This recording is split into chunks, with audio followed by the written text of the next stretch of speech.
ഒരു അനാചാരമാണ്. ഞാൻ സൂചിപ്പിച്ചതുപോലെ നബിദിനാഘോഷം എന്നത് ഹിജറ 300-കളിൽ ഷിയാക്കൾ കൊണ്ടുവന്ന ഒരു ആചാരമാണ്. യഥാർത്ഥത്തിൽ നബിദിനാഘോഷം സ്വഹാബിമാർക്കത് പരിചയമില്ല, താബികൾക്കത് പരിചയമില്ല, തമിഴ് താബികൾക്കത് പരിചയമില്ല, അഹ്ലുസുന്നയുടെ ആദ്യകാല പണ്ഡിതന്മാർക്കാർക്കും അത് പരിചയമില്ല. പിൽക്കാലത്ത് ഷിയാക്കൾ കൊണ്ടുവന്ന, ഫാത്തിമിയാക്കൾ, ഉബൈദികൾ കൊണ്ടുവന്ന ഒരു അനാചാരമാണെന്ന് കാണാൻ കഴിയും. ഹിജറ 300-കളിൽ മുല്ല ഉമർ എന്ന് പറയുന്ന ഒരു മനുഷ്യൻ ഇത് കൊണ്ടുവരികയും ഫാത്തിമികൾ അഥവാ ഉബൈദികൾ, ഷിയാക്കൾ ഏറ്റവും വലിയ ഉഗ്രവാദികളായ ടീം, അവരാണ് രാത്രി ഈ ആചാരം സമുദായത്തിൽ പരിചയപ്പെടുത്തുന്നത് തന്നെ. റസൂലുള്ളാഹി സ്വല്ലല്ലാഹു അലൈഹി വസല്ലം തങ്ങളുടെ മഹത്വത്തെ പറഞ്ഞറിയിക്കേണ്ട കാര്യമില്ല. ലോകം മുഴുക്കയും അതറിഞ്ഞതാണ്, അത് വാഴ്ത്തുന്നതാണ്.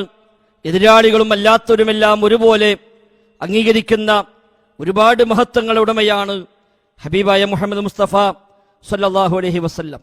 മക്കയിലെ വിശിഷ്ടമായ കുടുംബമായ ഖുറൈശി തറവാട്ടിലെ കാരണവരായ അബ്ദുൽ മുത്തലിബിന്റെ മകൻ അബ്ദുള്ളയുടെ മകനായി റസൂലുള്ളാഹി സ്വല്ലല്ലാഹു അലൈഹി വസല്ലമ 1400 വർഷങ്ങൾക്ക് മുമ്പ് ജനിക്കുകയുണ്ടായി. നാട്ടിൽ എല്ലാ രംഗത്തും സത്യസന്ധതയും വിശ്വസ്തതയും ആ ജീവിതത്തിലെ ഓരോ രംഗത്തും കൃത്യമായി ബോധ്യപ്പെടുകയും നാട്ടുകാർ ഒന്നടങ്കം അൽ അമീൻ, വിശ്വസ്തനെന്ന് സ്ഥാനപ്പേര് എല്ലാവരും ഒന്നടങ്കം നൽകി ആദരിക്കുകയും ചെയ്ത ഒരു കാലഘട്ടമാണ് പ്രവാചകരുടെ ചെറുപ്പകാലം മുതലുള്ള കാലഘട്ടം. സൃഷ്ടികളിൽ ഏറ്റവും ശ്രേഷ്ഠരായ സൃഷ്ടി എന്ന് പ്രമാണങ്ങൾ പരിചയപ്പെടുത്തിയ കുടുംബങ്ങളിൽ ഏറ്റവും മികച്ച കുടുംബത്തിലാണ് അല്ലാഹു തആല എന്നെ തിരഞ്ഞെടുത്തത് എന്ന് റസൂലുള്ളാഹി സ്വല്ലല്ലാഹു അലൈഹി വസല്ലം തങ്ങൾ തന്നെ പഠിപ്പിക്കുന്നുണ്ട്. രാജ്യങ്ങളിൽ ഏറെ വിശിഷ്ടമായ മക്ക രാജ്യത്താണ് റസൂലുള്ളാഹി സ്വല്ലല്ലാഹു അലൈഹി വസല്ലമ ഭൂജാതനാകുന്നത് തന്നെ. ചെറിയ പ്രായത്തിൽ തന്നെ സത്യസന്ധതയും വിശ്വസ്തതയുമെല്ലാം തെളിയിക്കുകയും ആ നാട്ടുകാർ മുഴുവനും ആ നിലക്ക് അംഗീകരിക്കുകയും ചെയ്ത അനാഥനായ ബാലൻ 40-ാമത്തെ വയസ്സിൽ അല്ലാഹു തആല നബിയായി, പ്രവാചകനായി തിരഞ്ഞെടുക്കുന്നു. ഹിറാ ഗുഹയിൽ ഇഖ്റ ബിസ്മി റബ്ബിക്കല്ലദീ ഖലഖ് എന്ന് തുടങ്ങുന്ന വചനങ്ങളിലൂടെ ജിബ്രീൽ സ്വല്ലല്ലാഹു അലൈഹി വസല്ലം എന്ന മലക്ക് വഹയിന് ആരംഭം കുറിക്കുകയും അവിടുന്ന് അങ്ങോട്ട് 23 വർഷക്കാലം പിന്നീട് തുടർച്ചയായ വഹയികൾ വന്നുകൊണ്ടിരിക്കുകയും ലോകത്തിന്റെ സൃഷ്ടാവായ അല്ലാഹു തആല ലോകത്തെ മനുഷ്യരോട് എന്താണോ ജീവിതത്തിലെ നിഷ്ഠയായി, മതമായി, ആദർശമായി സ്വീകരിക്കാൻ ആവശ്യപ്പെടുന്നത് ആ അധ്യാപനങ്ങളെ അല്ലാഹുവിൽ നിന്ന് വഹയിലൂടെ സ്വീകരിച്ച് ഈ മനുഷ്യകുലത്തിന് കൈമാറി കൊടുക്കുകയും ചെയ്ത റസൂലുള്ളാഹി സ്വല്ലല്ലാഹു അലൈഹി വസല്ലമ. ആ പ്രവാചകരുടെ ജന്മദിനം എന്നാണ് എന്ന വിഷയത്തിൽ ചരിത്രകാരന്മാർ വ്യത്യസ്ത അഭിപ്രായത്തിലാണ്. റബീഉൽ അവ്വൽ മാസമാണെന്ന് അഭിപ്രായം പറഞ്ഞവരുണ്ട്, റബീഉൽ ആഖിറാണെന്ന് പറഞ്ഞവരുണ്ട്, അതല്ല റമദാൻ മാസമാണെന്ന് വരെ അഭിപ്രായം പറഞ്ഞ ചരിത്രകാരന്മാരെ മുൻകാലങ്ങളിൽ നമുക്ക് കാണാൻ സാധിക്കും. റബീഉൽ അവ്വൽ മാസമാണെന്ന് പറഞ്ഞവർ തന്നെ ഏതു തീയതിയാണ് എന്ന കാര്യത്തിലും ഭിന്നാഭിപ്രായക്കാരാണ്. റബീഉൽ അവ്വൽ 2-നാണെന്ന് പറഞ്ഞവർ, 8-നാണെന്ന് പറഞ്ഞവർ, 11-ആണെന്ന് പറഞ്ഞവർ, 12-ആണെന്ന് പറഞ്ഞവർ, അങ്ങനെ തുടങ്ങി വ്യത്യസ്തങ്ങളായ അഭിപ്രായങ്ങൾ പ്രവാചകരുടെ ജന്മദിനവുമായി ബന്ധപ്പെട്ട് കാണാൻ കഴിയും. എന്നാൽ തിങ്കളാഴ്ചയാണ് ഞാൻ ജനിച്ചത് എന്ന് റസൂലുള്ളാഹി സ്വല്ലല്ലാഹു അലൈഹി വസല്ലം തങ്ങൾ തന്നെ പഠിപ്പിക്കുകയും ഇമാം മുസ്ലിം ഉദ്ധരിക്കുന്ന ഹദീസിലൂടെ നമ്മെക്കാര്യം അറിയിക്കുകയും അന്ന് നോമ്പെടുക്കാൻ പ്രത്യേകമായ ഒരു സുന്നത്തായി റസൂലുള്ളാഹി സ്വല്ലല്ലാഹു അലൈഹി വസല്ലമ നമ്മെ അറിയിക്കുകയും ചെയ്തതായി പ്രമാണങ്ങൾ സ്ഥിരപ്പെട്ടു വന്നിട്ടുണ്ട്. ആ പ്രവാചകരുടെ മഹത്വങ്ങളെ വർണ്ണിച്ച ധാരാളം പണ്ഡിതന്മാർ മുസ്ലിം ലോക ചരിത്രത്തിൽ നമുക്ക് കാണാൻ സാധിക്കും. പ്രവാചകരുടെ മഹത്വങ്ങളെ വ്യത്യസ്തങ്ങളായ ശൈലിയിൽ നോക്കിക്കണ്ടവർ, പ്രവാചകരുടെ എല്ലാ ഗുണഗണങ്ങളെയും കോർത്തിണക്കിക്കൊണ്ട് മാത്രം ഗ്രന്ഥമെഴുതിയ ധാരാളം പണ്ഡിതന്മാർ. അശ്ശമാഇലുൽ മുഹമ്മദിയ്യ പോലുള്ള വിശ്വവിഖ്യാതമായ ഗ്രന്ഥം, ഇമാം തിർമിദിയുടെ ശമാഇലുൽ മുഹമ്മദിയ്യ എന്ന പ്രവാചകവുമായി ബന്ധപ്പെട്ട എല്ലാ സവിശേഷതകളെയും ഗ്രന്ഥമാക്കി അതിനെ സനദോടുകൂടി കൃത്യമായ തെളിവോടുകൂടി ഉദ്ധരിച്ചുകൊണ്ട് സമൂഹത്തെ പഠിപ്പിച്ച പണ്ഡിതന്മാർ, പ്രവാചക സീറകൾ, താരീഖ്, വ്യത്യസ്തങ്ങളായ പേരുകൾ രചിച്ചവർ. ഇബ്നു ഹിഷാമിന്റെ സീറ പോലെയുള്ള മറ്റു വ്യത്യസ്തങ്ങളായ സീറകളിലും നബിയുമായി ബന്ധപ്പെട്ട ചരിത്രങ്ങൾ കൃത്യമായി വിവരിച്ചതായി നമുക്ക് കാണാൻ സാധിക്കുന്നുണ്ട്. ആ റസൂലുള്ളാഹി സ്വല്ലല്ലാഹു അലൈഹി വസല്ലമ 23 കൊല്ലക്കാലത്തെ പ്രവാചക ജീവിതത്തിലൂടെ സമുദായത്തിലേക്ക് പ്രബോധനം ചെയ്ത ഇസ്ലാം എന്ന ഈ ലോക സൃഷ്ടാവിന്റെ ദീന്, മതം, ആ മതത്തിന്റെ ഏറ്റവും വലിയ സവിശേഷത തന്നെ ദൈവികമാണ് എന്നതാണ്. ഈ മതത്തിലെ ഏതൊരു കാര്യവും അല്ലാഹു തആലയുടെ കൽപ്പനപ്രകാരം ഇവിടെ പഠിപ്പിക്കപ്പെട്ടതല്ലാത്ത മറ്റൊന്നുമില്ല. മതത്തിന്റെ ഭാഗമായി എന്തെല്ലാം കാര്യങ്ങൾ അനുഷ്ഠിക്കപ്പെടുന്നുവോ, ഏതെല്ലാം കാര്യങ്ങൾ വിശ്വസിക്കപ്പെടുന്നുവോ, ഏതെല്ലാം കാര്യങ്ങൾ മതപരമായ വിലക്കുണ്ട് എന്ന കാരണത്താൽ മാറ്റി നിർത്തപ്പെടുന്നുവോ, അത് മുഴുവനും കൃത്യമായ പ്രമാണങ്ങളുടെ പിൻബലത്തിൽ മാത്രമാണ്.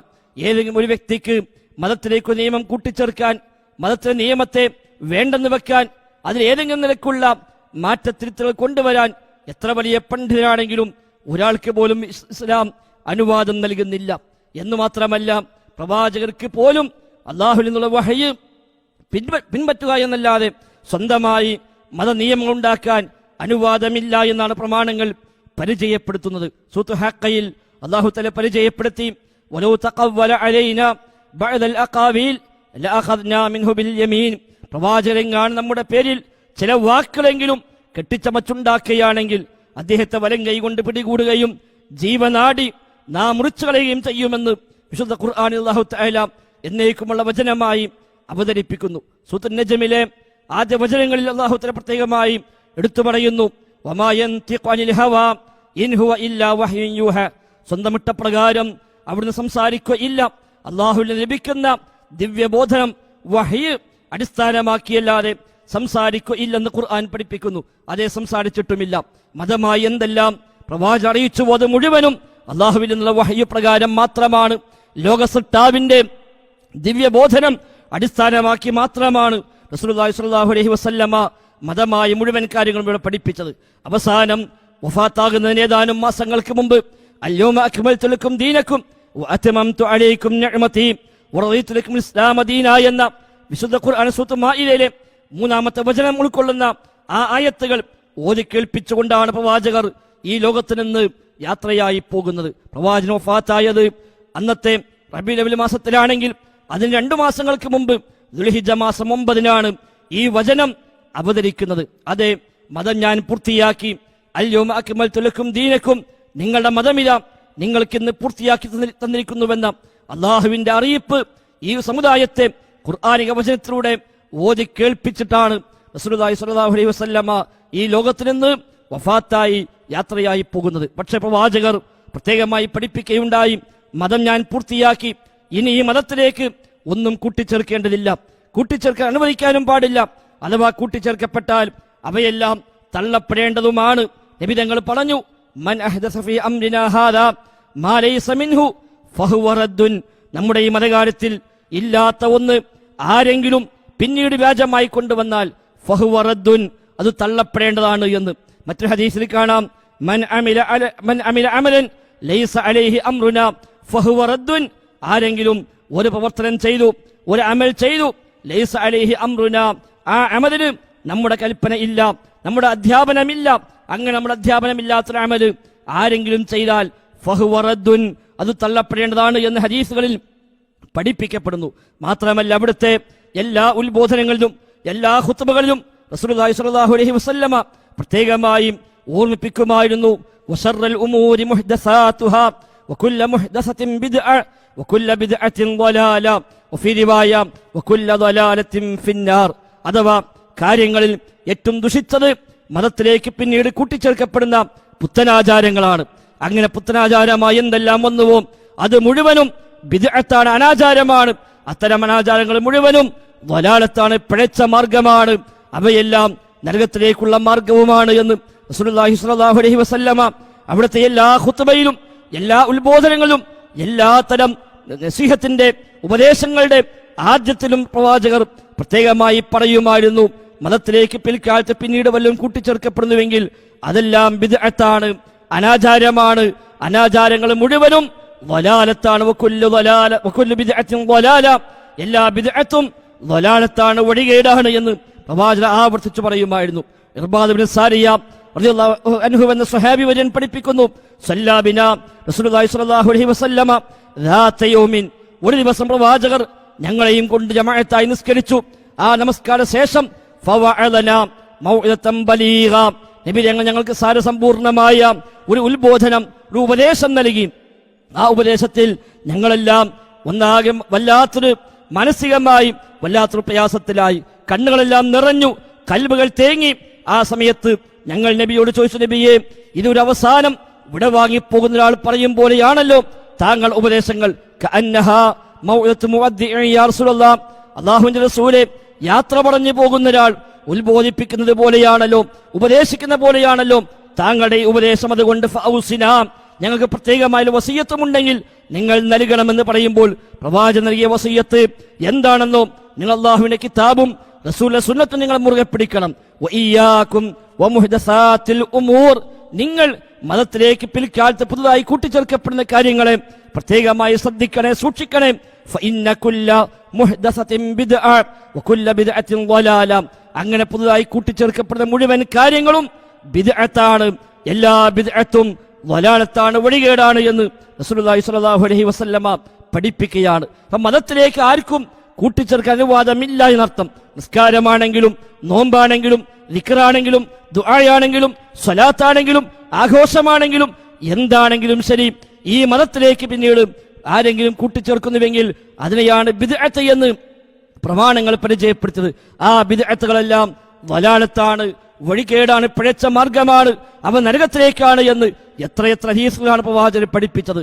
അതുകൊണ്ട് തന്നെ സ്വഹാബത്തും പ്രവാചകനേക്കാൾ ശേഷം അതിഗൗരവമായി ഈ വിഷയത്തെ കണ്ടു.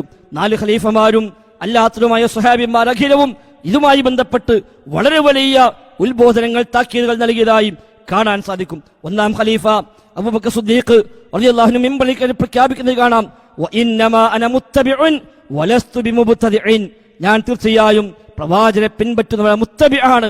എന്താണ് പ്രവാചകൻ പഠിപ്പിച്ചത് അത് അതേപടി പിൻപറ്റുന്നവരാണ് ഞാൻ. വലസ്തു ബിമുബ്തദിഇൻ, ഞാൻ ഒരിക്കലും ബിദ്അത്ത് ചെയ്യുന്നവനല്ല, പിൽക്കാലത്ത് വ്യാജമായ മതത്തിലേക്ക് കൂട്ടിച്ചേർക്കപ്പെടുന്ന അനാചാരങ്ങളെ പിറകെ പോകുന്നവനല്ല ഞാനെന്ന് അദ്ദേഹം പ്രത്യേകമായി പഠിപ്പിക്കുകയാണ്. ഇബ്നു മസ്ഊദ് റളിയല്ലാഹു അൻഹു പ്രവാചക സ്വഹാബിമാരിൽ ഏറെ പ്രഗത്ഭനായ സ്വഹാബിയാണ്. അദ്ദേഹം കുഫ പള്ളിയിൽ കണ്ട ഒരു രംഗം, അവിടെ ചില ആളുകൾ പള്ളി ഒരുമിച്ച് കൂടിയിരിക്കുകയാണ്. 10 ആള് വീതമുള്ള ചെറിയ ചെറിയ സംഘങ്ങളായി പള്ളിയിലിരിക്കുന്നു. ഒരാൾ പറയുന്നു കബ്ബിറൂ മിഅ, 100 പ്രാവശ്യം അല്ലാഹു അക്ബർ പറയൂ. എല്ലാവരും കൂടെ അല്ലാഹു അക്ബർ അല്ലാഹു അക്ബർ അല്ലാഹു അക്ബർ എന്ന് 100 പ്രാവശ്യം ചൊല്ലി തീർക്കുന്നു. അത് കഴിയുമ്പോൾ സബ്ബിഹു മിഅ, 100 പ്രാവശ്യം സുബ്ഹാനല്ലാഹ് പറയൂ എന്ന ആഹ്വാനം ഉണ്ടാകുന്നു. അപ്പോൾ എല്ലാവരും കൂടെ സുബ്ഹാനല്ലാഹ് സുബ്ഹാനല്ലാഹ് സുബ്ഹാനല്ലാഹ് എന്ന് 100 പ്രാവശ്യം ചൊല്ലുന്നു. ഇങ്ങനെ ഈ രംഗം കണ്ട ഇബ്നു മസ്ഊദ് റളിയല്ലാഹു അൻഹു വളരെ രൂക്ഷമായ ശൈലിയിൽ അവരോട് ഇതേക്കുറിച്ച് ഗൗരവം ബോധ്യപ്പെടുത്തുകയും അദ്ദേഹം പറഞ്ഞു, ഖദ് ജിഅ്തും ബിബിദ്അത്തിൻ ളുൽമ ഔ ഫുഖ്തും മുഹമ്മദൻ വഅസ്ഹാബഹു ഇൽമ, എന്താ നിങ്ങൾ ചെയ്തു കൂട്ടുന്നത്? ഖദ് ജിഅ്തും ബിബിദ്അത്തിൻ ളുൽമ, നിങ്ങൾ ളുൽമായി അന്യായമായി ഒരു ബിദ്അത്തുമായി കൊണ്ടാണോ നിങ്ങൾ വന്നിരിക്കുന്നത്? ഔ ഫുഖ്തും മുഹമ്മദൻ വഅസ്ഹാബഹു ഇൽമ, മുഹമ്മദ് നബിയോടും നബിയുടെ സ്വഹാബിമാരെല്ലാം ഇൽമുള്ളവരായി മാറാനാണോ നിങ്ങൾ ശ്രമിക്കുന്നത് എന്ന് ചോദിച്ചുകൊണ്ട് വളരെ ശക്തമായ ഭാഷയിൽ അദ്ദേഹം അവരെ തിരിച്ചു കൊടുത്തതും ആ പള്ളിയിൽ നിന്ന് തന്നെ അവരെ ഇറക്കിവിടാൻ ശ്രമിച്ചതുമെല്ലാം ഇമാം ദാരിമിയുടെ സുനനു ദാരിമിയിൽ രേഖപ്പെടുത്തിയാൽ നമുക്ക് കാണാൻ സാധിക്കുന്നുണ്ട്. ഔസാഇ റഹിമഹുല്ലാഹ് പറയുന്നു, ഹസ്സാൻ റളിയല്ലാഹു പറഞ്ഞുവെന്ന് പറഞ്ഞുകൊണ്ട്, മബ്തദഅ ഖൗമുൻ ബിദ്അതൻ ഫീ ദീനിഹിം ഇല്ലാ നസഅല്ലാഹു മിൻ സുന്നത്തിഹിം മിസ്ലഹാ, ഈ ഉമ്മത്തിൽ ആരെങ്കിലും ഒരാൾ വല്ല ബിദ്അത്തും കൊണ്ടുവരുന്നുവെങ്കിൽ സമാനമായ സുന്നത്ത് അവരിൽ നിന്ന് അല്ലാഹു തആല നീക്കിക്കളയാതിരിക്കില്ല എന്നാണ്. സുന്നത്തും ബിദ്അത്തും ഒന്നിച്ച് ചെയ്യാൻ ഒരിക്കലും സാധ്യമല്ല.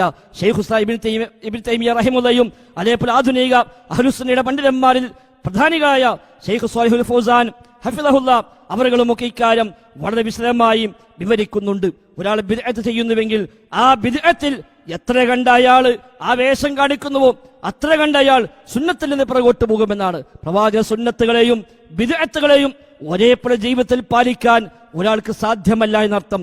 ബിദ്അത്തിൽ മുന്നോട്ട് പോകും തോറും സുന്നത്തിൽ നിന്ന് പിറകോട്ട് പോയിക്കൊണ്ടിരിക്കും. സുന്നത്തിൽ മുന്നോട്ട് പോകുമ്പോൾ ബിദ്അത്തിൽ നിന്ന് അയാൾക്ക് പിന്മാറാനും സാധിക്കുമെന്നാണ്. മാത്രവുമല്ല, സ്വഹാബിയായ ഇബ്നു മസ്ഊദ് റളിയല്ലാഹു അൻഹു തന്നെ പറയുന്നു, ഇത്തബിഉ വലാ തബ്തദിഉ ഫഖദ് കുഫീതും, ഇത്തബിഉ, നിങ്ങൾ പ്രവാചകന്റെ മാതൃകയെ പിൻപറ്റണേ, വലാ തബ്തദിഉ, നിങ്ങൾ ബിദ്അത്തുമായി വരരുത്, ബിദ്അത്ത് നിങ്ങൾ ഉണ്ടാക്കരുത്, ഫഖദ് കുഫീതും, നിങ്ങൾക്ക് മതിയാക്കപ്പെട്ടിട്ടുണ്ട്. അഥവാ നിങ്ങൾക്ക് നേർമാർഗം സിദ്ധിക്കാൻ, സ്വർഗത്തിലേക്ക് എത്താൻ എന്തെല്ലാം ആവശ്യമുണ്ടോ അത് മുഴുവൻ നിങ്ങൾക്ക് തന്നിട്ടുണ്ട്. അതുകൊണ്ട് ഇനി പുതിയത് നിങ്ങൾ ഉണ്ടാക്കേണ്ടതില്ല എന്നാണ്. സ്വഹാബിയായ ഇബ്നു അബ്ബാസ് റളിയല്ലാഹു അൻഹു പറയുന്നു, ഇത്തബിഅ് വലാ തബ്തദിഅ്, നീ പിൻപറ്റുക, നബിയെ അനുധാവനം ചെയ്യുക, വലാ തബ്തദിഅ്, മതത്തിലേക്ക് ബിദ്അത്തുമായി നീ വരാൻ പാടില്ല. മാത്രവുമല്ല ഹുദൈഫത്തുൽ യമാനി റളിയല്ലാഹു അൻഹു, നബിയുടെ രഹസ്യ സൂക്ഷിപ്പുകാരനായി അറിയപ്പെടുന്ന സാഹിബു സിർ ഹുദൈഫത്തുൽ യമാനി റളിയല്ലാഹു അൻഹു, അദ്ദേഹം പറയുന്നു, കുല്ലു ഇബാദത്തിൻ ലാ യതഅബ്ബദുഹാ അസ്ഹാബു റസൂലില്ലാഹി സ്വല്ലല്ലാഹു അലൈഹി വസല്ലം ഫലാ തഅബ്ബദൂഹാ, അല്ലാഹുവിന്റെ റസൂലിന്റെ സ്വഹാബിമാർ ഇബാദത്തായി കാണാത്ത, ആരാധനയായി ചെയ്തിട്ടില്ലാത്ത ഒരൊറ്റ കാര്യവും നിങ്ങൾ ഇബാദത്തായി കാണാൻ പാടില്ല. ഫഇന്നൽ അവ്വല ലം യദഇൽ ആഖിരി മഖാല, ആദ്യ തലമുറ സ്വഹാബിമാർ ശേഷക്കാർക്ക് വേണ്ടി ഒരു വാക്ക് പോലും പറയാനുള്ള അവസരം ബാക്കി വെച്ചിട്ടില്ല, എല്ലാം അവർ ജീവിതത്തിൽ ചെയ്തു കാണിച്ചിട്ടുണ്ട് എന്നാണ്. ഓരോരുത്തരും പഠിപ്പിച്ച ഇത്തരം അധ്യാപനങ്ങളെ വായിക്കുകയാണെങ്കിൽ ദീർഘമായി പോകും. 4 മദ്ഹബിന്റെ ഇമാമുമാരായി അറിയപ്പെടുന്ന ഇമാം അബൂ ഹനീഫയും ഇമാം ഷാഫിഈയും ഇമാം മാലിക്കും ഇമാം അഹ്മദും റഹിമഹുമുല്ലാ, അവർക്ക് ഈ രംഗത്ത് ഒരുപാട് അധ്യാപനങ്ങൾ നൽകിയവർ തന്നെയാണ്. ഓരോന്ന് മാത്രം വായിക്കാം. ഇമാം അബൂ ഹനീഫ പറയുന്നു, ഇയ്യാക വകുല്ല മുഹ്ദസ ഫഇന്നഹാ ബിദ്അ, നീ സൂക്ഷിക്കണേ, വകുല്ല മുഹ്ദസ, എല്ലാ പുത്തനാചാരങ്ങളും നീ സൂക്ഷിക്കണം, ഫഇന്നഹാ ബിദ്അ, നിശ്ചയമായും അത് ബിദ്അത്താണ് എന്നാണ്. ഇമാം മാലിക് റഹിമഹുല്ലാ മദീനയിൽ ദീൻ പഠിപ്പിച്ചിരുന്ന പ്രഗത്ഭനായ പണ്ഡിതൻ ഇമാമു ദാരുൽ ഹിജ്റ ഇമാം മാലിക് ഇബ്നു അനസ് റഹിമഹുല്ലാ, അദ്ദേഹം പഠിപ്പിക്കുന്നു, മൻ ഇബ്തദഅ ഫിൽ ഇസ്ലാമി ബിദ്അ യറാഹ ഹസന ഫഖദ് സഅമ അന്ന മുഹമ്മദൻ സ്വല്ലല്ലാഹു അലൈഹി വസല്ലമ ഖാന റിസാല, ആരെങ്കിലും ഈ മതത്തിലേക്ക് ഒരു പുത്തനാചാരം കൊണ്ടുവരികയും നല്ല ബിദ്അത്താണ് എന്ന് അയാൾ അഭിപ്രായപ്പെടുകയും ചെയ്യുന്നുവെങ്കിൽ അതിനർത്ഥം റസൂലുള്ളാഹി സ്വല്ലല്ലാഹു അലൈഹി വസല്ലമ വഞ്ചന കാണിച്ചുവെന്നാണ്. കാരണം എന്താ? പ്രവാചകൻ പറയുക മതം പൂർത്തിയാക്കി എന്ന്, ഇവൻ പറയുക പൂർത്തിയാക്കിയ മതത്തിൽ ഇല്ലെങ്കിലും നല്ല കാര്യമാണ് എന്ന്. അതിനർത്ഥം ഇത് നല്ല കാര്യമായിട്ട് കൂടി പ്രവാചകൻ പഠിപ്പിക്കാതെ പോയി എന്നല്ലേ?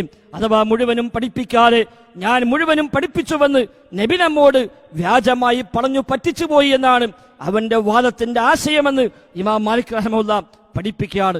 ഇമാം ഷാഫി റഹ്മത്തുള്ളാ പറയുന്നു, മനിസ്തഹ്സന ഫഖദ് ശറഅ, ആരെങ്കിലും ഇസ്തിഹ്സാൻ ചെയ്താൽ നല്ലതാണ് എന്ന് അഭിപ്രായപ്പെട്ടുകൊണ്ട് ഇസ്തിഹ്സാനുമായി വന്നാൽ ഫഖദ് ശറഅ, അവൻ ശരീഅത്തുണ്ടാക്കിയവനാണ്, മതനിയമം ഉണ്ടാക്കിയവനാണ് എന്ന് ഇമാം ഷാഫി റഹ്മത്തുള്ളാ പറയുന്നു. ഇമാം അഹ്മദ് ഹംബൽ റഹിമഹുല്ലാ, ഇമാമുസ് സുന്ന അല്ലെങ്കിൽ ഇമാം അഹ്ലി സുന്ന ഇമാം അഹ്മദ് ഹംബൽ റഹിമഹുല്ലാ, അദ്ദേഹം പഠിപ്പിക്കുന്നു, ഉസൂലുസ് സുന്നത്തി ഇൻദനാ അത്തമസ്സുകു ബിമാ കാന അലൈഹി അസ്ഹാബു റസൂലില്ലാഹി സ്വല്ലല്ലാഹു അലൈഹി വസല്ലം, അല്ലാഹുവിന്റെ റസൂൽ എന്താണോ ജീവിതത്തിൽ ചെയ്ത് മാതൃകയായി കാണിച്ചത് അത് മുറുകെ പിടിക്കലാണ് നമ്മുടെ പക്കൽ ഉസൂലുസ് സുന്ന വൽ ഇഖ്തിദാഉ ബിഹിം, അതേപോലെ ആ സ്വഹാബമാരെ പിൻപറ്റലുമാണ്. വതർക്കുൽ ബിദ്അഇ, അതുപോലെ ബിദ്അത്തിനെ ഉപേക്ഷിക്കലുമാണ്. വകുല്ലു ബിദ്അത്തിൻ ളലാല, എല്ലാ ബിദ്അത്തും ളലാലത്താണ്, വഴികേടാണ് എന്നുകൂടി ഇമാം അഹ്മദ് ഹംബൽ റഹിമഹുല്ലാ പ്രത്യേകമായി ഓർമ്മപ്പെടുത്തുന്നു. ഇങ്ങനെ ഒട്ടുമിക്ക പണ്ഡിതന്മാരും പിൽക്കാലത്ത് വന്നവർ ഈ ബിദ്അത്തുമായി ബന്ധപ്പെട്ട് ഒരുപാട് അധ്യാപനങ്ങൾ നൽകി. ഇങ്ങനെയൊക്കെയാണെങ്കിലും മതത്തിലേക്ക് വ്യാജമായി കടത്തിക്കൂട്ടപ്പെടുമെന്ന് പ്രവാചകൻ പ്രത്യേകമായി നമ്മെ മുൻകൂട്ടി അറിയിച്ചു.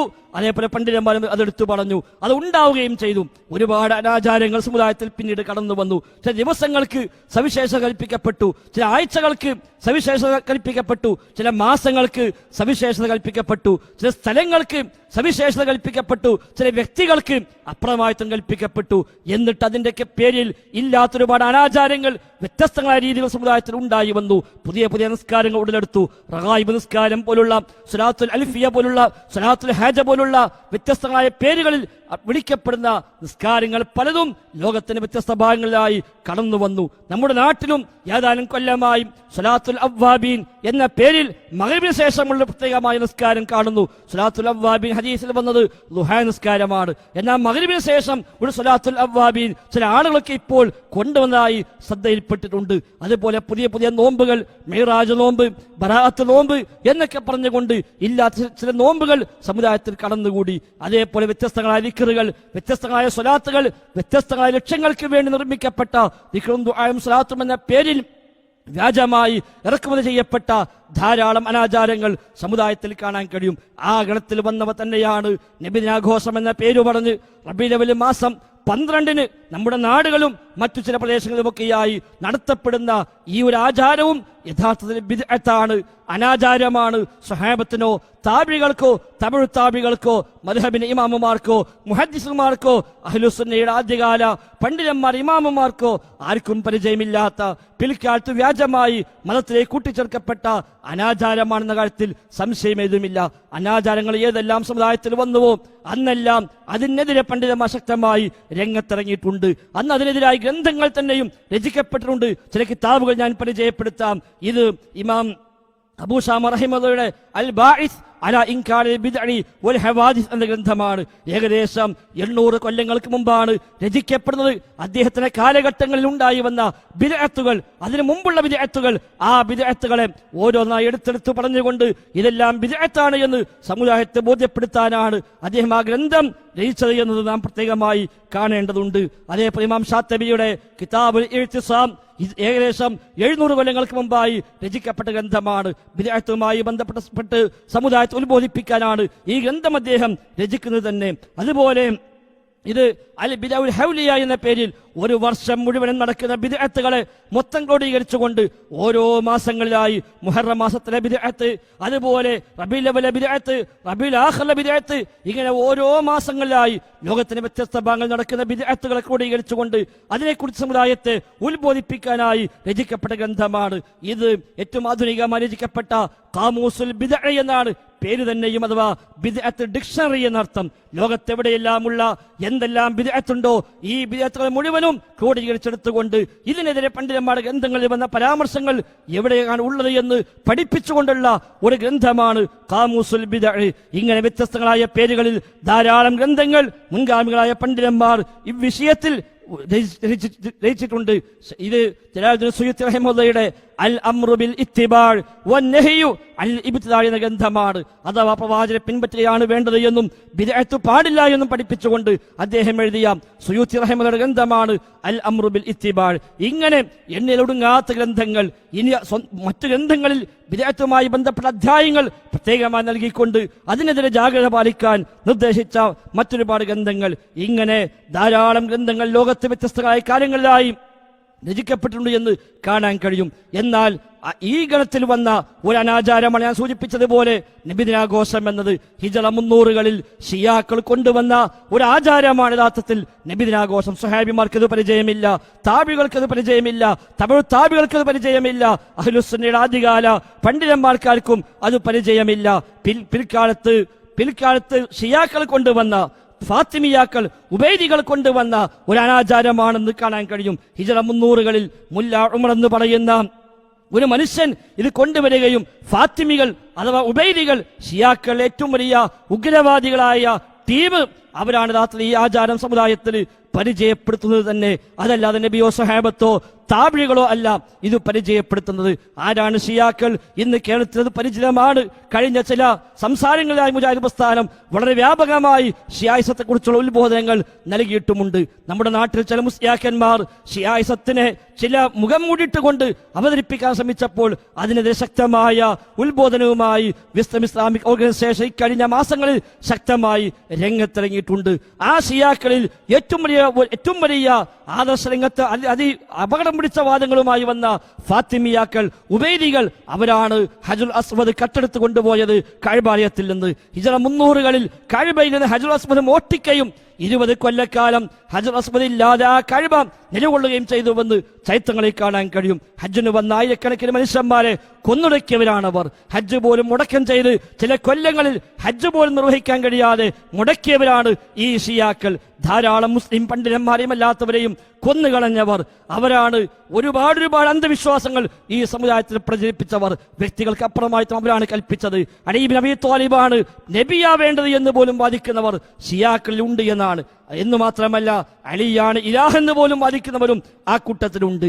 അലി മഹദിയാണെന്ന് പറയുന്നവർ ആ കൂട്ടത്തിലുണ്ട്. അവിടെ ഇമാമിങ്ങളെല്ലാം മഅസൂമികളാണ്, പാപസുരക്ഷിതരാണ് എന്ന് വിശ്വസിക്കുന്നവർ ഷിയാക്കളിലുണ്ട്. ആ ഷിയാക്കളാണ് ഹിജറ 300-കളിൽ ഈ ആഘോഷവുമായി വരുന്നത്. അന്നവർ കൊണ്ടുവന്നത് പ്രധാനമായും 6 ആഘോഷമായിരുന്നു. ഒന്ന് നബിയുടെ ജന്മദിനം, മറ്റൊന്ന് അലിയുടെ ജന്മദിനം, മൂന്നാമത് ഫാത്തിമയുടെ ജന്മദിനം, നാലാമത് ഹസനിന്റെയും 5 ഹുസൈനിന്റെയും ജന്മദിനങ്ങൾ റളിയല്ലാഹു അൻഹും. ആറാമതായി അന്നത്തെ ഷിയ ഭരണാധികാരി ആരാണോ ആ ഭരണാധികാരിയുടെ ജന്മദിനവും. ഇങ്ങനെ 6 ജന്മദിനാഘോഷങ്ങൾ ഹിജ്റ 300കളിൽ ഷിയാക്കൾ കൊണ്ടുവന്നു. രാജകീയമായ ഭരണപരമായ സ്വാധീനങ്ങൾ ഉപയോഗപ്പെടുത്തിക്കൊണ്ട് അവർ വ്യാപകമായി അത് നാട്ടിൽ പ്രചരിപ്പിക്കുകയും എല്ലാവരും അതിന്റെ പിന്നാലെ മാത്രം പോവുകയും ചെയ്യുന്ന സാഹചര്യമുണ്ടായി. പിന്നീട് മാറി വന്ന ഭരണാധികാരികൾ ചിലർ ഇത് തിരിച്ചറിയുകയും നിർത്തലാക്കാൻ വേണ്ട നടപടികൾ ചെയ്യുകയും അങ്ങനെ ഹിജ്റ 400ഓടുകൂടി ലോകത്ത് അത് ഇല്ലാതാക്കാനുള്ള ശ്രമങ്ങൾ പോലും ഉണ്ടാവുകയും ചെയ്തു. പണ്ഡിതന്മാർ ചരിത്രകാരന്മാർ രേഖപ്പെടുത്തി കാണാം, ആളുകൾ ഇത് മറന്നു പോകുന്ന സാഹചര്യം ഉണ്ടായി എന്നാണ്. ഈ ആചാരം തന്നെ, ഈ ആഘോഷങ്ങൾ തന്നെ മറന്നു പോകുന്ന സാഹചര്യമുണ്ടായി. പിന്നീടാണ് ഹിജ്റ 600കളിൽ മുളഫർ രാജാവ് എന്ന് പറയുന്ന ഇർബൽ എന്ന പ്രദേശം ഭരിച്ച ഒരു ഭരണാധികാരി ഹിജ്റ 630ലാണ് അദ്ദേഹം മരണപ്പെടുന്നത്. ആ മുളഫർ രാജാവാണ് ഹിജ്റ 630 മരിച്ച മുളഫർ രാജാവാണ് ഈ ആഘോഷത്തെ രണ്ടാമത് കൊണ്ടുവന്ന് സൂഫികളുടെ അകമ്പടിയോടുകൂടി അന്ന് സമൂഹത്തിൽ വ്യാപകമായി അദ്ദേഹം അത് രണ്ടാമത് പുനരാരംഭിക്കുന്നത്. സൂഫികൾക്ക് എല്ലാ ഒത്താശയും ചെയ്തു കൊടുത്തിരുന്ന, സൂഫികൾക്ക് വേണ്ടി ഒരുപാട് പർണശാലകൾ തന്റെ രാജ്യത്ത് കെട്ടിയുണ്ടാക്കിയിരുന്ന, ലോകത്തിന്റെ ഏതു ഭാഗത്തുമുള്ള സൂഫിക്ക് ഫ്രീ ആയി അങ്ങോട്ട് വരാൻ വേണ്ട സൗകര്യങ്ങളും താമസ ഭക്ഷണ സൗകര്യങ്ങളും എല്ലാം നൽകി, അവർക്കെല്ലാം വാരിക്കോരി സമ്മാനങ്ങൾ നൽകി സൂഫിയത്തിനെ പ്രോത്സാഹിപ്പിച്ച ഒരു ഭരണാധികാരിയായിരുന്നു മുളഫർ രാജാവ്. ആ മുളഫർ രാജാവിന് എല്ലാ ഒത്താശയും ചെയ്ത് അദ്ദേഹത്തിന് കൂടി അദ്ദേഹത്തിന് വേണ്ടി കൂടെയുണ്ടായിരുന്ന ചില പണ്ഡിതന്മാർ, ആ പണ്ഡിതന്മാരുടെ ഒത്താശയോടുകൂടി ഈ ഒരു ആചാരം ആ നാട്ടിൽ ഒരു ഭരണ പരിഷ്കാരം എന്നോണം മുളഫർ രാജാവ് കൊണ്ടുവരികയും അതിനുവേണ്ടി ധാരാളം സമ്പത്ത് ഖജനാവിൽ നിന്ന് ചെലവഴിക്കുകയും ചെയ്തുവെന്നാണ് വ്യത്യസ്തരായ ചരിത്രകാരന്മാർ അത് രേഖപ്പെടുത്തിയിട്ടുണ്ട്. ഇമാം ഇബ്നു കസീർ റഹിമഹുള്ളയുടെ അൽ-ബിദായത്തു വൻ-നിഹായ പോലുള്ള ഗ്രന്ഥങ്ങളിൽ ആ ചരിത്രം കൃത്യമായി രേഖപ്പെടുത്തുന്നുണ്ട്. അക്കാലത്ത് ജീവിച്ച പണ്ഡിതന്മാരെല്ലാം അത് രേഖപ്പെടുത്തിയിട്ടുണ്ട്. അന്ന് മതത്തിൽ ഒരു പ്രത്യേകമായ ആചാരമായി, ഒരു ഇബാദത്തായി അത് കൊണ്ടുവന്നിട്ടില്ല എന്നാണ് നമുക്ക് മനസ്സിലാക്കാൻ സാധിക്കുന്നത്. ഒരു ആചാരം എന്നോണം, ഒരു നാട്ടിലെ ഭരണാധികാരിയുടെ ഭരണപരിഷ്കാരം എന്നോണമാണ് അന്നത് രംഗത്ത് വന്നത്. എന്നിട്ട് പോലും ചില പണ്ഡിതന്മാർ അന്ന് ആക്ഷേപിച്ചു, ചില പണ്ഡിതന്മാർ അനുകൂലിക്കുകയും ചെയ്തു. എന്നാൽ പിന്നീട് കാലക്രമേണ അത് വളർന്നു വലുതായി ലോകത്തിലെ വ്യത്യസ്ത ഭാഗങ്ങളിലേക്ക് അത് പ്രചരിക്കുകയും മതചിഹ്നമെന്നോണം അത് പിന്നീട് മാറ്റപ്പെടുകയും ചെയ്തുവെന്ന് കാണാൻ കഴിയും. അവസാനം ലൈലത്തുൽ ഖദറിനേക്കാൾ പുണ്യമുള്ള രാവാണെന്ന് പോലും അതേക്കുറിച്ച് പിന്നീട് എഴുതി പിടിപ്പിച്ചവർ ഉണ്ടായിട്ടുണ്ട്. ഇത് ഈദാണെന്ന് പറഞ്ഞവർ 2 ഈദ് കഴിഞ്ഞാൽ 3ാമത്തെ ഈദാണ് ഇതെന്ന് പഠിപ്പിച്ചവർ നമ്മുടെ കേരളക്കരയിൽ പോലും മലയാളത്തിൽ അങ്ങനെ എഴുതി വിട്ടവരുണ്ട്. മുസ്ലിമീങ്ങൾക്ക് 3 ആഘോഷമാണുള്ളത്. ഒന്ന് ചെറിയ പെരുന്നാളാണ്, മറ്റൊന്ന് ഈദുൽ അദ്ഹ ബലിപെരുന്നാളാണ്, 3ാമത്തേത് ഈദ് മീലാദ് റസൂലില്ല, അല്ലാഹുവിന്റെ റസൂലിന്റെ മീലാദ് എന്ന ഈദാണ്. ഈ 3 ഈദ് 3 ആഘോഷങ്ങളാണ് മുസ്ലിമീങ്ങൾക്കുള്ളത് എന്ന് പച്ച മലയാളത്തിൽ ലേഖനം എഴുതി വിട്ടവർ നമ്മുടെ നാട്ടിൽ ഇപ്പോഴും ജീവിച്ചുകൊണ്ടിരിക്കുന്നുണ്ട്. ഈദ് എന്ന് പറയുന്ന വാക്ക് ഇസ്ലാമിൽ വലിയ മഹത്വമുള്ള ഒരു പദപ്രയോഗമാണ്. ഈദ് എന്നത് ശരീഅത്തിന്റെ ഭാഗമായിട്ടാണല്ലോ പഠിപ്പിക്കപ്പെടുന്നത്. മുൻഗാമികളായ അഹ്ലുസുന്നയുടെ പണ്ഡിതന്മാരൊക്കെ അക്കാര്യം എടുത്തു പറഞ്ഞിട്ടുണ്ട്. ഈദ് എന്നത് ഇബാദത്തുമായി ബന്ധപ്പെട്ട കാര്യമാണ്. ഒരു ദിവസത്തിന്, ഒരു സ്ഥലത്തിന് സവിശേഷത കൽപ്പിച്ചുകൊണ്ട് അവിടെ പ്രത്യേകമായ ചില സംഗമങ്ങൾ, പ്രത്യേകമായ ആഘോഷങ്ങൾ ആ ദിവസത്തിന്റെ പേരിൽ ആ സ്ഥലവുമായി ബന്ധപ്പെട്ട് ഒക്കെ കൊണ്ടുവരുന്നുവെങ്കിൽ അതിനെയാണ് ഈദ് എന്ന് പരിചയപ്പെടുത്തത്. അത്തരം ഈദ് നിശ്ചയിക്കാൻ അല്ലാഹു തആലക്ക് മാത്രമേ അധികാരമുള്ളൂ. കാരണം ഏതു സ്ഥലത്തിന് സവിശേഷതയുണ്ട് എന്ന് അള്ളാഹുവാണ് പറയേണ്ടത്, റസൂലാണ് പറയേണ്ടത്. ഏത് ദിവസത്തിന് സവിശേഷതയുണ്ട് എന്ന് അള്ളയാണ് പഠിപ്പിക്കേണ്ടത്, റസൂലാണ് പഠിപ്പിക്കേണ്ടത്.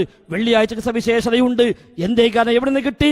നബിതങ്ങൾ പഠിപ്പിച്ചു വഹ്യു പ്രകാരം. തിങ്കളാഴ്ചക്ക് സവിശേഷതയുണ്ട്, നബിതങ്ങൾ പഠിപ്പിച്ചു വഹ്യു പ്രകാരം. റമദാൻ മാസം പവിത്രമാണ്, നബിതങ്ങൾ പഠിപ്പിച്ചു, അല്ല പഠിപ്പിച്ചു ഖുർആനിലൂടെ, നബിയുടെ ഹദീസിലൂടെ. അതുപോലെ 4 മാസം പവിത്രമാണ്, അല്ല പറഞ്ഞു ഖുർആനിൽ, നബിതങ്ങൾ പഠിപ്പിച്ചു ഹദീസുകളിൽ. ഇങ്ങനെ അള്ളാഹു തആല പഠിപ്പിച്ചത്, അള്ളാഹുവിന്റെ വഹ്യ് പ്രകാരം നബിതങ്ങൾ പഠിപ്പിച്ചതാണ് ഈദ്. ഈദ് എന്നുള്ളത് നബി തങ്ങൾ പറഞ്ഞു നമുക്കുള്ള ഈദ് 2 എണ്ണമാണ്. ഖദ് അബ്ദലകുമുല്ലാഹു ഖൈറൻ മിൻഹാ, അന്നുള്ള ആഘോഷ ദിവസത്തെ ചൂണ്ടിക്കാണിച്ചുകൊണ്ടാണ് പ്രവാചകൻ പറഞ്ഞത് അതിനേക്കാൾ ഖൈറായ 2 ആഘോഷ ദിവസങ്ങളെ അള്ളാഹ് നിങ്ങൾക്ക് തന്നിരിക്കുന്നുവെന്ന് പറഞ്ഞുകൊണ്ടാണ് ഈദുൽ ഫിത്ർ വ ഈദുൽ അദ്ഹ, ചെറിയ പെരുന്നാളും ബലിപെരുന്നാളും എന്ന് നബി തങ്ങൾ പ്രത്യേകമായി എടുത്തു പറഞ്ഞത്. ആ 2 ഈദാണ് വിശ്വാസികളുടെ ഈദ്. അതല്ലാതെ ഈദ് മീലാദ് റസൂലില്ല എന്ന, അള്ളാഹുവിന്റെ റസൂലിന്റെ മീലാദ് എന്നൊരു ഈദ് നബി തങ്ങൾ പഠിപ്പിച്ചിട്ടില്ല. സ്വഹാബിമാർക്ക് അത് പരിചയവുമില്ല, താബിഈങ്ങൾക്കും പരിചയമില്ല. അതുകൊണ്ട് തന്നെ ഈ ഒരു ആചാരം, ഈ ഒരു ആഘോഷം മതത്തിലേക്ക് പിൽക്കാലത്ത് വ്യാജമായി കൂട്ടിച്ചേർക്കപ്പെട്ട അനാചാരമാണ്, ബിദ്അത്താണ് എന്ന് മനസ്സിലാക്കാൻ ഏറെ പ്രയാസമൊന്നുമില്ല. മാത്രവുമല്ല, നമ്മുടെ നാടുകളിൽ നബാത്തി ഖുത്ബ എന്ന പേരിൽ ഓതപ്പെടുന്ന ഖുത്ബയുണ്ട്. എല്ലാ വെള്ളിയാഴ്ചയും പാരായണം ചെയ്യുന്ന ഒരു ഖുത്ബ സമാഹാരം. ഹിജ്റ 300കളിൽ ഈജിപ്തിൽ ജീവിച്ചു പോയ ഇബ്നു റുഷ്ദി എന്ന് പറയുന്ന അന്നത്തെ ഒരു വലിയ പ്രഭാഷകൻ, ഒരു നല്ല ഖതീബ്, സൈഫുദ്ദൗലയുടെ ജിഹാദിന് വേണ്ട എല്ലാ ഒത്താശയും ചെയ്ത് മിമ്പറിലൂടെ അതിനുവേണ്ടി ആഹ്വാനം ചെയ്ത അന്നത്തെ നല്ല സ്വാധീനമുള്ള ഒരു പ്രഭാഷകനായിരുന്നു ഇബ്നു ബത്തൂത്ത മിസ്രി. അദ്ദേഹം നടത്തിയ ഖുത്ബകളുടെ സമാഹാരമാണ് നമ്മുടെ നാടുകളിൽ പല പള്ളികളിലും ഇന്ന് ഖുത്ബയായി ഓതിക്കൊണ്ടിരിക്കുന്നത്. ആ കിതാബ് എടുത്താൽ റബീഉൽ അവ്വൽ മാസത്തിൽ 5 ഖുത്ബയാണ് നമുക്കതിൽ കാണാൻ കഴിയുക. ഒന്നാമത്തെ ഖുത്ബ തന്നെ എന്താണ്? അൽ ഖുത്ബത്തുൽ ഊല മിൻ ശഹ്രി റബീഉൽ അവ്വൽ, റബീഉൽ അവ്വൽ മാസത്തിലെ ഒന്നാമത്തെ ഖുത്ബ എന്ന് പറഞ്ഞുകൊണ്ട് ഹെഡിങ് തന്നെ നൽകിയത് യുദ്കറു ഫീഹാ വഫാത്തുൻ നബിയ്യി സ്വല്ലല്ലാഹു അലൈഹി വസല്ലം, നബി തങ്ങളുടെ വഫാത്ത് പരാമർശിക്കപ്പെടുന്ന ഖുത്ബ എന്നാണ്. ഈ ഖുത്ബയിൽ നബിയുടെ വഫാത്താണ്, നബിയുടെ മരണമാണ് പരാമർശ വിഷയം. ജന്മവുമായി ബന്ധപ്പെട്ട വിഷയം പോലും ഇതിൽ പറയുന്നില്ല. ജന്മദിനാഘോഷമോ ഈദ് മീലാദോ അതുമായി ബന്ധപ്പെട്ട ആഘോഷങ്ങളോ ഒരു വരി പോലും പരാമർശിക്കുന്നില്ല. നബിയുടെ വഫാത്തും അതിന്റെ വേദനയും ദുഃഖവുമാണ് ഒന്നാമത്തെ ഖുത്ബയിൽ പ്രത്യേകമായി എടുത്തു പറയുന്നത്. രണ്ടാം ഖുത്ബയിലേക്ക് പോയാലോ, രണ്ടാമത്തെ ആഴ്ചയിൽ അൽ ഖുത്ബത്തു സാനിയ, രണ്ടാമത്തെ ഖുത്ബ എന്ന് പറഞ്ഞുകൊണ്ട് പരിചയപ്പെടുത്തുന്നത്. അവിടെയും വിഷയം എന്താ? യുദ്കറു ഫീഹാ വഫാത്തുൻ നബിയ്യി സ്വല്ലല്ലാഹു അലൈഹി വസല്ലം, അതിൽ നബിയുടെ വഫാത്താണ്, നബിയുടെ മരണമാണ് പ്രതിപാദ്യ വിഷയം. നബിദിനാഘോഷവുമായി ബന്ധപ്പെട്ടൊരു വാക്ക് പോലും ഈ ഖുത്ബയിൽ വന്നില്ല. 1100 കൊല്ലങ്ങൾക്ക് മുമ്പ് ഈജിപ്തിൽ അന്ന് നിർവഹിക്കപ്പെട്ട ഖുത്ബ അത് സമാഹരിച്ച് ഏടാക്കി നമ്മുടെ നാട്ടിൽ കൊണ്ടുവന്ന് നമ്മുടെ നാട്ടിലെ ഷാഫി പള്ളികളിൽ ഇത് ഓതുന്നുവെന്ന് പറയുമ്പോൾ ആ ഖുത്ബയിൽ പോലും നബിദിനാഘോഷവുമായി ബന്ധപ്പെട്ട യാതൊരു പരാമർശവും ഇല്ല എന്നത് ഏറെ ശ്രദ്ധേയമാണ്.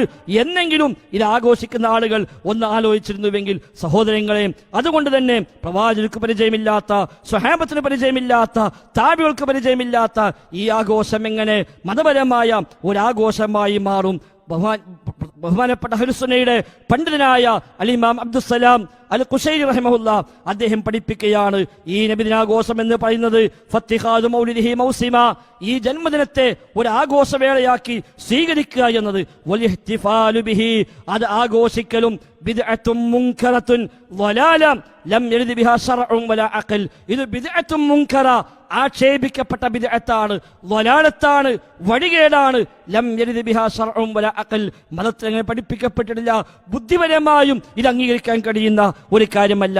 വലൗ കാന ഫീ ഹാദാ ഖൈറുൻ, ഇതിൽ ഖൈറുണ്ടായിരുന്നുവെങ്കിൽ, നന്മയായിരുന്നുവെങ്കിൽ, ഫകൈഫ യഗ്ഫലു അൻഹു അബൂബക്കർ വഉമർ വഉസ്മാൻ വഅലി വസായിറു സ്വഹാബ വത്താബിഊന വതാബിഊഹും, ഇത് ഖൈറായിരുന്നുവെങ്കിൽ, നന്മയായിരുന്നുവെങ്കിൽ, ഫകൈഫ യഗ്ഫലു അൻഹു അബൂബക്കർ, എങ്ങനെയാണ് അബൂബക്കർ സിദ്ദീഖ് റളിയല്ലാഹു അൻഹു ഇത് അശ്രദ്ധമായി പോവുക? ഉമർ ഖത്താബ്, ഉസ്മാൻ അഫ്ഫാൻ, അലി ഇബ്നു അബീ ത്വാലിബ് റളിയല്ലാഹു അൻഹും വസായിറു സ്വഹാബ, മറ്റു സഹാബിമാരും താബിഈകളും തബഉ താബിഈകളും അതേപോലെ മദ്ഹബിന്റെ ഇമാമുമാർ, അവരുടെ അനുയായികൾ, അവരൊക്കെ എങ്ങനെയാണ് ഇത് ശ്രദ്ധിക്കാതെ പോവുക? ലാ ശക്ക അന്നമാ അഹ്ദസഹു ഇല്ലൽ മുതസവ്വിഫൂന അൽ അക്കാദുൽ ബത്താലൂന അസ്ഹാബുൽ ബിദ്അ, സംശയമേ ഇല്ല, തീർച്ചയായും ഇത് പുതുതായി കൊണ്ടുവന്നത് അൽ മുതസവ്വിഫൂൻ, സൂഫികളാണ് കൊണ്ടുവന്നത്, അൽ അക്കാലൂൻ, തീറ്റക്കൊതിയന്മാരാണ് കൊണ്ടുവന്നത്, അൽ ബത്താലൂന, ബോസന്മാരാണ് കൊണ്ടുവന്നത്, അസ്ഹാബുൽ ബിദ്അ, ബിദ്അത്തിന്റെ കക്ഷികളാണ് ഇത് കൊണ്ടുവന്നത്. വതബി അന്നാസു ബഅ്ദുഹും ബഅ്ദാ ഫീഹി, പിന്നീട് ജനങ്ങൾ ഒന്നിനെ പിറകെ ഒന്നായി ആളുകൾ അതങ്ങ് ഏറ്റെടുക്കുകയും ചെയ്തു എന്നല്ലാതെ പ്രമാണങ്ങളെ പിൻബലമില്ല എന്ന് പഠിപ്പിച്ച ഈ ഒരു യാഥാർത്ഥ്യം ഉൾക്കൊണ്ടുകൊണ്ട് നമുക്ക് തീരുമാനിക്കാം, ഇത്തരം ഒരു ബിദ്അത്തായ പുത്തനാചാരമായ മതത്തെ കൂട്ടിച്ചേർക്കപ്പെട്ട ഈ ആഘോഷം നമുക്ക് ആവശ്യമില്ല. സ്വഹാബത്ത് ആഘോഷിക്കാത്ത, താബികൾ ആഘോഷിക്കാത്ത, തബഉ താബികൾ ആഘോഷിക്കാത്ത, ഷാഫി ഇമാമിനെ പോലും പിൻബലമില്ലാത്ത, അശ്അരി ഇമാമിനെ പോലും പിൻബലമില്ലാത്ത, മുഹീദ്ദീൻ ശൈഖിന് പോലും പരിചയമില്ലാത്ത ഹദീസ് പണ്ഡിതന്മാർ, ഖുർആൻ വ്യാഖ്യാതാക്കൾ, അവരൊക്കെ ആധികാരിക പണ്ഡിതന്മാർ, അവർക്കാർക്കും പരിചയമില്ലാത്ത, അഹ്ലുസുന്നയുടെ ആദ്യകാല നേതാക്കന്മാരാരും ചെയ്തിട്ടില്ലാത്ത ഈ ഒരു ആഘോഷം നമുക്ക് ആവശ്യമില്ല എന്ന് നമുക്ക് തീരുമാനിക്കാം. എന്നിട്ട് നബിയെ എങ്ങനെ സ്നേഹിക്കാനാണോ, എങ്ങനെ പിൻപറ്റാനാണോ അല്ലാഹും റസൂലും പഠിപ്പിച്ചത്, ആ നിലയ്ക്ക് നമുക്ക് പിൻപറ്റാം. വിശുദ്ധ ഖുർആൻ പറഞ്ഞുവല്ലോ, ഖുൽ ഇൻ കുൻതും തുഹിബ്ബുനല്ലാഹ ഫത്തബിഊനി യുഹിബ്ബുകുമുല്ലാഹ്, നബിയെ താങ്കൾ പറഞ്ഞു കൊടുക്കണം, പ്രഖ്യാപിക്കണം, നിങ്ങൾക്ക് അല്ലാഹുവിനെ ഇഷ്ടമുണ്ടെങ്കിൽ ഫത്തബിഊനി, എന്നെ നിങ്ങൾ പിൻപറ്റൂ, എങ്കിൽ യുഹിബ്ബുക്കുമുല്ലാഹ്, അല്ലാഹ് നിങ്ങളെ സ്നേഹിക്കുമെന്ന ഖുർആനിക വചനം മുഖവിലക്കെടുത്തുകൊണ്ട് ജീവിതത്തിലെ എല്ലാ രംഗത്തും ആ നബിയെ മാതൃകയാക്കി ജീവിക്കാൻ നാം പരിശ്രമിക്കുക. കൊല്ലത്തിലൊരു മാസം മാത്രമല്ല, ഒരു ദിവസം മാത്രമല്ല, മുഴുവൻ ദിവസവും മുഴുവൻ സമയവും എല്ലാ ആയുസ്സിലും ആ നബിയെ പിൻപറ്റിക്കൊണ്ട് രാവിലെ എഴുന്നേൽക്കുമ്പോൾ ദിക്ർ ചൊല്ലി എഴുന്നേൽക്കുന്നു. എന്തുകൊണ്ട്? എന്റെ നബി ഞങ്ങളെ പഠിപ്പിച്ചത് അങ്ങനെയാണ് എന്ന ആ ഒരു തിരിച്ചറിവ്. അതേപോലെ ബാത്റൂമിലേക്ക് പ്രവേശിക്കുമ്പോൾ ഇടത്തേക്ക് കാല് വെച്ച് കയറുന്നു.